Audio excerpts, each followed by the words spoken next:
ikuti semua sejak awal, namun boleh kami sampaikan sebagai berikut. Jabatan Sekretaris Mahkamah Agung RI resmi dijabat oleh AH pada 20 Desember 2020, di mana dengan jabatan tersebut HH memiliki tentu potensi sangat penting, memiliki pengaruh yang besar di lingkungan Mahkamah Agung Republik Indonesia.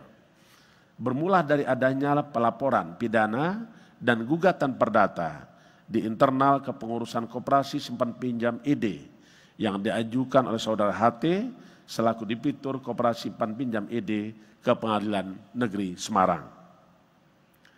Agar proses hukum selalu dapat dipantau dan kawal, maka HT menunjuk pengacara TYP sebagai salah satu kuasa hukumnya untuk menyelesaikan permasalahan tersebut. Khusus terkait perkara pidana, HT yang merasa belum puas atas putusan tingkat Pengadilan Negeri Semarang yang membebaskan terdakwa BGS. Selanjutnya HT memerintahkan TYP untuk turut mengawal proses upaya hukum di tingkat kasasi yang diajukan oleh jaksa ke Mahkamah Agung Republik Indonesia. Dalam proses kasasi ini, HTT yang telah mengenal baik tersangka DTY, kemudian aktif berkomunikasi untuk memastikan bahwa TYP selalu mengawal proses kasasinya di Mahkamah Agung. Selain itu, ada kesepakatan antara HT dan DTY, yang berikutnya DTY juga akan turut mengawal proses kasasi dengan adanya pemberian fee memakai sebutan suntikan dana.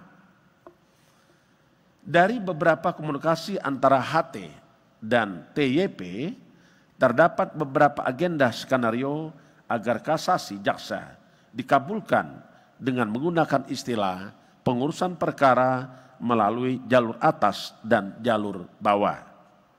Yang dipahami dan sepakati keduanya berupa penyerahan sejumlah uang ke beberapa pihak yang memiliki pengaruh di Mahkamah Agung.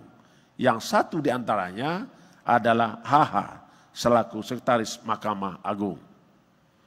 Sekitar Maret 2022, atas perintah HT, kemudian TYP mengirimkan foto tangkapan layar susunan majelis hakim tingkat kasasi ke DTY. Tidak berapa lama kemudian, HT berinisiatif untuk mempertemukan DTY dengan TYP di kantor milik TYP yang berada di Rumah Pancasila Semarang, Kota Semarang. Di pertemuan yang dihadiri langsung oleh HT, DTY, dan TYP, yang mana sebagai bentuk keseriusan DTY untuk mengawal proses kasasi, maka di hadapan HT dan TYP terjalin percakapan telepon antara DTY dan HH dengan meminta HH untuk turut serta mengawal dan mengurus kasasi perkara HT di Mahkamah Agung dengan disertai adanya pemberian sejumlah uang. Dalam komunikasi itu, HH sepakat dan menyetujui untuk turut ambil bagian dalam mengawal dan mengurus kasasi perkara HT. Atas pengawalan dari HH dan DTY, putusan pidana yang diinginkan HT terhadap terdakwa BGS menjadi terbukti sehingga dinyatakan bersalah dan dipidana selama 5 tahun penjara. Sekitar periode Maret 2022 sampai dengan September 2022 terjadi transfer uang melalui rekening bank dari HT pada DTY sebanyak 7 kali dengan jumlah sekitar 11,2 miliar rupiah. Dari uang 11,2 miliar tersebut, DTY kemudian membagikan dan menyerahkan pada HH sesuai komitmen yang disepakati keduanya dengan besaran yang diterima HH kurang lebih sekitar 3 miliar rupiah.